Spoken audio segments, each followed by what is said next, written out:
Hello students, this is your physics class and we were studying the chapter heat. In previous session we have discussed about the conduction and convection process, and in this session we are going to start with activity 4.9 which probably will tell us कि air में कैसे heating possible है. Light a candle, keep on one hand above the flame and one hand on the side of the flame. Do your hands feel equally hot? If not, which hand feels hotter and why? And you should be careful कि हाथ मत जला लेना please, ठीक है? Notice that towards the top the air gets heated by convection and therefore hand above the flame feels hot. On the sides however there is no convection and air does not feel as hot as in the top. जब आप रखेंगे एक हाथ आप flame के ऊपर रखिए और एक हाथ फ्लेम के साइड में रखिए and you will feel कि जो हाथ आपका फ्लेम के ऊपर था वो ज्यादा गर्म होगा, whereas जो हाथ आपका फ्लेम के साइड में था वो उतना गर्म नहीं होगा, ठीक है? तो उस केस में क्या होता है, क्योंकि जो हाथ आपने ऊपर रखा है वहां की जो एयर है that is being heated bye the process of convection. जैसे कि मैंने आपको पिछले सेशन में भी बताया था कि अगर ये फ्लेम है और यहाँ की एयर है तो this air will get heated easily. ये एयर जो है, ये पार्ट ऑफ द एयर, ये जल्दी गर्म हो जाएगा by the process of convection. किससे? कन्वेक्शन के प्रोसेस से गर्म हो जाएगा, right? Now the people living in the coastal areas experience an interesting phenomena. During the day the land gets heated faster than the water. अब ये चीजें आपको ध्यान से यहीं से समझ के चलनी होंगी, ठीक है? और साथ में लिखते भी चलेंगे हम लोग कि दिन में, ठीक है, ड्यूरिंग द डे की अगर हम बात करें तो लैंड गर्म हो जाती है, ठीक है? Land gets heated faster than water.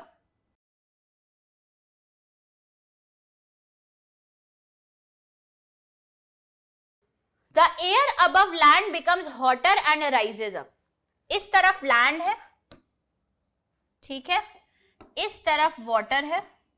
अब क्योंकि हमने पढ़ लिया कि लैंड जो है जल्दी गर्म हो जाती है तो उससे क्या होगा कि लैंड के ऊपर की जो एयर है वो क्या हो जाएगी? गर्म हो जाएगी, है ना?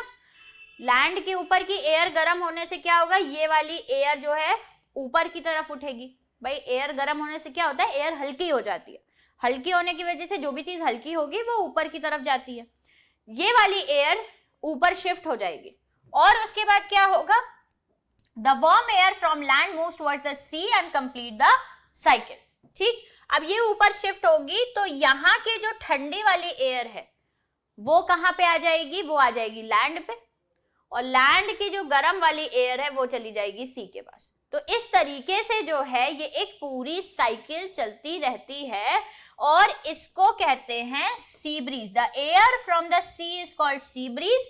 The cool air from the land moves towards the sea and this is called land breeze. Basically, जब cool air यहां से क्या आ रहा है? In this case, during the day की हम बात कर रहे हैं, ध्यान से सुनिएगा. During the day में क्या होता है? Land gets heated faster than water.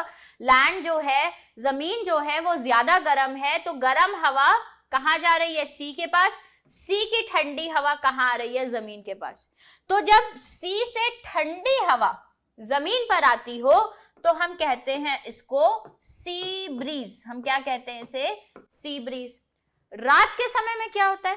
रात के समय में ये पूरा प्रोसेस उल्टा हो जाता है. लैंड ठंडी हो जाती है, सी गर्म हो जाती है. तो सी की जो एयर है वो ऊपर उठती है और लैंड की जो ठंडी एयर है वो सी के पास आती है. तो जब लैंड से ठंडी एयर सी के पास आए तो हम कहेंगे लैंड ब्रीज. देखो, इसको लैंड ब्रीज और सी ब्रीज समझना काफी आसान है, हालांकि ऐसे काफी कंफ्यूजिंग लगता है. दिन के समय में क्या है? दिन के समय में लैंड जो है गर्म है, लैंड जो है गर्म है, ठीक है, सी जो है ठंडी है. गर्म हवा उठ के जाती है सी के पास, सी की ठंडी हवा उठ के आती है लैंड के पास. ठंडी हवा कहाँ जा रही है, कहाँ से कहाँ जा रही है, इस पर डिपेंड करता है कि कौन सी ब्रीज होगी. ठंडी हवा डे के टाइम पे, देखो ठंडी हवा डे के टाइम पे सी से लैंड में जा रही है, तो ब्रीज कौन सी हो गई? Sea breeze. ठीक, ध्यान से सुनना। रात के समय यही प्रोसेस उल्टा हो जाता है, पानी गर्म हो जाता है, जमीन ठंडी हो जाती है। ठीक, तो ठंडी हवा अब कहाँ जा रही है? ठंडी हवा जमीन से सी में जा रही है। कहाँ से जा रही है? लैंड से सी में जा रही है ठंडी हवा, तो हम कहेंगे लैंड ब्रीज। ठंडी हवा जहां से जाएगी उस नाम का ब्रीज होगा। ठीक, दिन में सी से जाती है तो सी ब्रीज, रात में लैंड से जाती है तो लैंड ब्रीज। ठीक, ध्यान रखिएगा, डे टाइम में लैंड ज्यादा गर्म होती है, रात में लैंड ठंडी होती है। डे में सी ठंडी होती है, रात में सी गर्म होती है। ठीक, ये समझ में आ गया? Okay. To receive the cooler sea breeze, the windows of the houses in coastal areas are made to face the sea.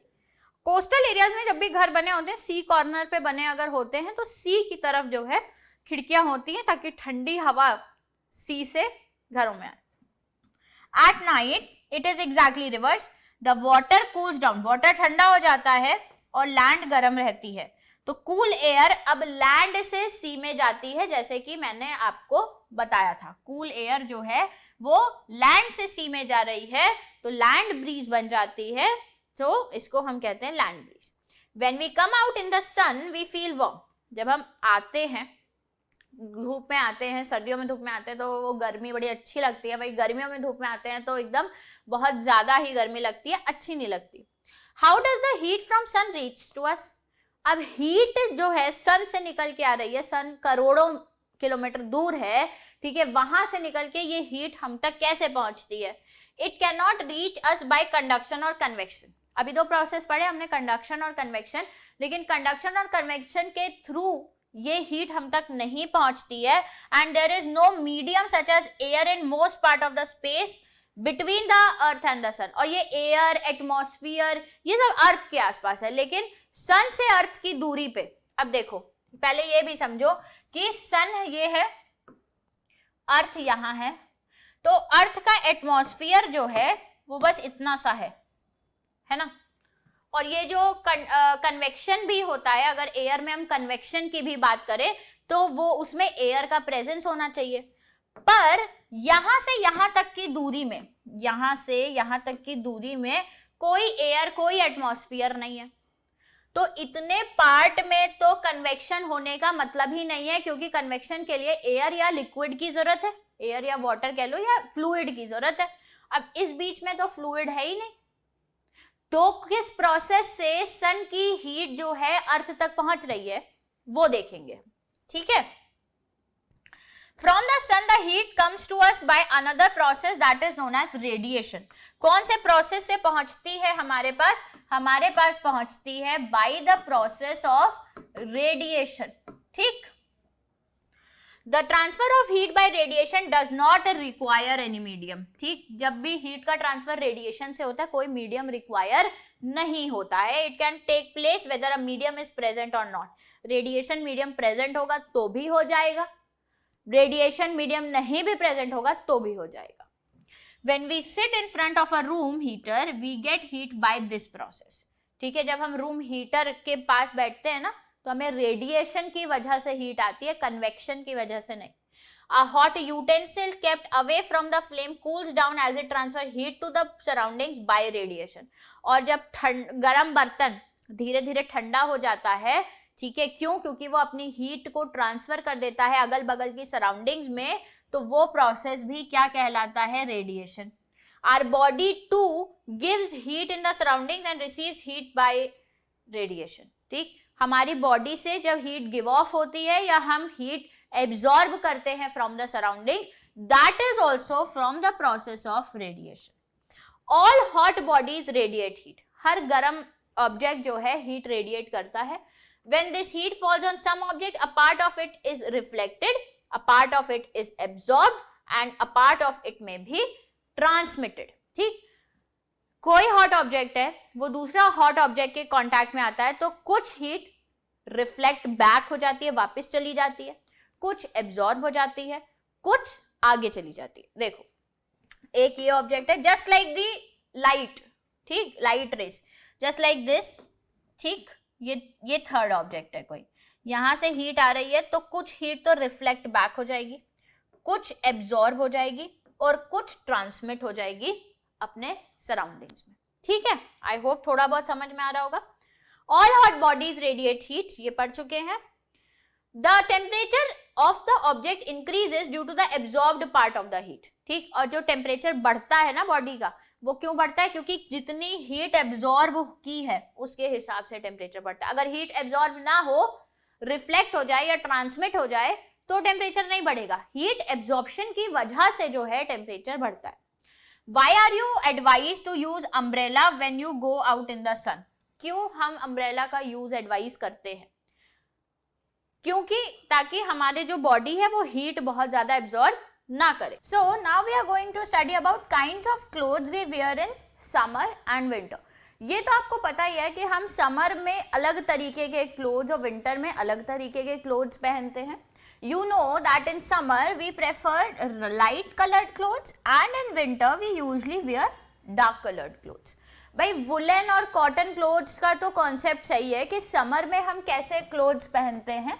अगर मैं टाइप ऑफ क्लोथ्स की बात करूं तो समर में हम पहनते हैं कॉटन क्लोथ्स, और हम कह सकते हैं कि हम प्रेफर करते हैं पहनना cotton clothes, whereas winter season में हम प्रेफर करते हैं पहनना वुलन क्लोथ्स, राइट। लेकिन अगर मैं यहाँ पे क्लोथ्स के कलर की बात करूं तो समर सीजन में हम जनरली लाइट कलर्ड क्लोथ्स पहनना प्रेफर करते हैं, और विंटर में जनरली हम डार्क कलर्ड क्लोथ्स पहनना पसंद करते हैं। ठीक है, अब क्या कलर के चेंज होने से, क्या इसमें भी कोई इसके पीछे साइंटिफिक प्रोसेस है कि कलर के चेंज होने से हीट एब्जॉर्प्शन में कुछ फर्क आता है? Let us find out. Activity 4.10, take two identical tin cans. आपको क्या लेना है? दो सिमिलर टिन कैंस लेने हैं। एक का आउटर सरफेस ब्लैक कलर का करना है और दूसरे का व्हाइट कलर का पेंट कर देना है। Pour equal amounts of water in each and leave them in midday sun for about an hour. दोनों कैन में इक्वल अमाउंट का पानी डालिए और दोनों को सूरज के नीचे 1 घंटे के लिए छोड़ दीजिए। Measure the temperature of water in both cans. Do you find any difference in the temperature? और फिर देखिए, मेजर करिए टेम्परेचर को दोनों कैंस में। क्या आपको दोनों कैन के टेम्परेचर में फर्क दिखाई दे रहा है? Which can is the water warmer? किस कैन में जो है ज्यादा गर्म पानी है? You can feel the difference even by water in the two cans. ठीक है, आप छू के भी कैंस को, उससे भी आप डिफरेंस पता लगा सकते हैं। तो आपको क्या करना है, उन दोनों ही कैंस को 1-1 घंटे धूप में रख देना है और उसके बाद आपको उसका टेम्परेचर मेजर करना है। क्या दोनों के टेम्परेचर में कोई डिफरेंस है? क्या दोनों का टेम्परेचर सेम है? और अगर डिफरेंस है तो किस में पानी ज्यादा गर्म है और किस में पानी कम गर्म है, ये आपको पता लगाना है। Well let me tell you कि जो कैन आपने ब्लैक कलर से पेंट किया था उस कैन का पानी ज्यादा गर्म आप पाएंगे इन कंपैरिजन टू जो कैन आपने व्हाइट कलर से पेंट किया था। अब इसके पीछे रीजन क्या है? इसके पीछे रीजन ये है कि जो डार्क कलर्स होते हैं, स्पेशली ब्लैक कलर्स होते हैं, वो हीट ज्यादा एब्जॉर्ब करते हैं। ठीक है, हीट क्या करते हैं? ज्यादा एब्जॉर्ब करते हैं। वेयर एज लाइट कलर जो है वो ज्यादा हीट एब्जॉर्ब नहीं करते, वो ज्यादातर हीट जो है रिफ्लेक्ट बैक कर देते हैं। And that is the reason why कि हम जो है सर्दियों में डार्क कलर्ड क्लोथ्स पहनते हैं और सर्दियों में और गर्मियों में लाइट कलर्ड क्लोथ्स पहनते हैं। Okay, so now what you have to do, you have to put these cans in the sun. ठीक है, 1 घंटे के लिए आपको धूप में रखना है और उसके बाद देखना है कि कौन से कैन में जो है पानी ज्यादा गर्म होता है, जो आपने ब्लैक पेंट किया है या जो आपने व्हाइट पेंट किया है। Let me tell you that you will observe कि जो भी कैन आपने ब्लैक पेंट किया था ना, उसमें पानी ज्यादा गर्म होगा और जो कैन आपने व्हाइट पेंट किया था उसमें पानी कम गर्म होगा। अब इसका रीजन क्या है? इसका रीजन ये है कि जो ब्लैक कलर होता है, स्पेसिफिकली ब्लैक कलर की बात करूं, वो मैक्सिमम हीट जो है एब्जॉर्ब करता है, वेयरएज जो व्हाइट कलर होता है वो मैक्सिमम हीट एब्जॉर्ब नहीं करता बल्कि रिफ्लेक्ट बैक कर देता है। इसी तरीके से जो डार्क कलर्स होते हैं वो हीट को एब्जॉर्ब करते हैं, वेयरएज जो लाइट कलर्स होते हैं वो हीट एब्जॉर्ब नहीं करते। This is the reason why कि हम वुलन क्लोथ्स जो हैं जनरली डार्क कलर के पहनते हैं, विंटर में डार्क कलर के क्लोथ्स पहनते हैं, क्योंकि जैसे ही सूरज की गर्मी उन कपड़ों पे पड़ती है वो जो है एब्जॉर्ब कर लेते हैं उस हीट को और हमारी बॉडी को हीट प्रोवाइड करते हैं। वेयर एज गर्मियों में ऐसा नहीं होता है। We use to wear light coloured clothes, क्योंकि वो लाइट कलर क्लोथ्स गर्मी एब्जॉर्ब नहीं करते बल्कि रिफ्लेक्ट बैक कर देते, तो हमारी बॉडी भी ठंडी रहती है। Okay, we often use electricity and fuels like coal, wood to keep our houses cool or warm. Is it possible to construct buildings that are not affected much by heat or cold outside? This can be done by constructing outer walls of building so that they have trapped layers of air. हम अपने घर को ठंडा या गर्म रखने के लिए अलग अलग चीजें यूज करते हैं, हीटर, वार्मर, कूलर, एसी। पर क्या ऐसा हो सकता है कि हम कुछ ऐसे ही घर बनाएं जिससे वो ऑटोमेटिकली गर्म हो? ऐसा हम कर सकते हैं कि आउटर वॉल्स जो हैं वो हम लेयर्स में बनाएं, आउटर वॉल्स जो है वो हम लेयर्स में बनाएं, ताकि यहाँ पे जो है एयर की जो है लेयर वहां पे ट्रैप हो जाए। One way of doing this is to use hollow bricks which are available these days. और ये एक तरीका है हॉलो ब्रिक्स यूज करने का। हॉलो ब्रिक्स यूज करके हम इस तरीके के घर बना सकते हैं, जो कि हॉलो ब्रिक्स आज के टाइम में अवेलेबल होने लगी है मार्केट पर। Okay, activity 4.11, fill the two cans used in activity 4.10 with the same amount of hot water at the same temperature. Let's suppose 60 degree Celsius. आपके पास 2 कैन्स हैं, ठीक है। आपको क्या करना है, इन 2 कैन्स में, ये कलर्ड कैन है और ये व्हाइट वाला कैन है, आपको इन दोनों में ही सेम अमाउंट ऑफ वाटर पोर करना है और वाटर का टेम्परेचर होना चाहिए 60 डिग्री सेल्सियस, मतलब गर्म पानी है, 60 डिग्री सेल्सियस है। Leave the cans in a room और in a shade, note the temperature of water after 10 to 15 minutes. और इसको छोड़ दीजिए, धूप में नहीं छोड़ना है, छांव में छोड़ना है। उसके बाद जो है आप क्या करेंगे, उसके बाद इनका टेम्परेचर, दोनों के वाटर का टेम्परेचर आप देखेंगे। Does the temperature of water both in the cans fall by the same amount? और देखने के बाद आप पता लगाइए कि क्या दोनों कैन का टेम्परेचर सेम है, क्या दोनों कैन का टेम्परेचर जो कम हुआ है, जाहिर सी बात है कम होगा, ठंडे में रखेंगे पानी ठंडा होगा, तो क्या दोनों का पानी सेम टेम्परेचर पे ठंडा हुआ है? Do these activities suggest to you the reason why it is more comfortable to wear white और light coloured clothes in the summer and dark coloured clothes in the winter? देखो, अब मैंने ये बता दिया कि हम डार्क कलर्ड क्लोथ्स विंटर में क्यों पहनते हैं, लाइट कलर्ड क्लोथ्स समर में क्यों पहनते हैं। जो डार्क सरफेसेस होते हैं, जो डार्क कलर के सरफेसेस होते हैं, वो ज्यादा हीट एब्जॉर्ब करते हैं और इसलिए हमें डार्क कलर्ड क्लोथ्स विंटर में बहुत अच्छे लगते हैं, क्योंकि हीट ज्यादा एब्जॉर्ब होती है, शरीर को गर्मी मिलती है।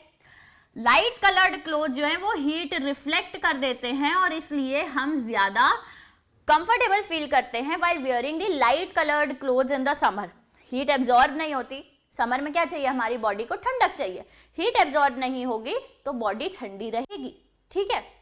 Woollen clothes keep us warm in winter.